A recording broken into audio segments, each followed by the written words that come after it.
Okay, so today we are going to be culturing protists, or at least attempting to.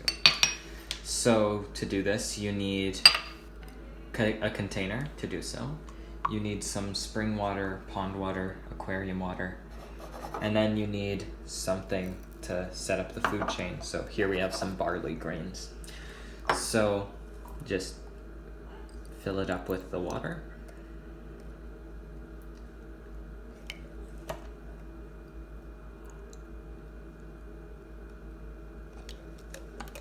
Some of it will evaporate. And then grab the barley grain and crush it somehow. I'm going to be doing it between 2 spoons. Grab a few of them. I'm going to turn the camera off for this. So here we have a few crushed barley grains inside. I'll throw in a few whole ones. And now we just let this sit for a few days.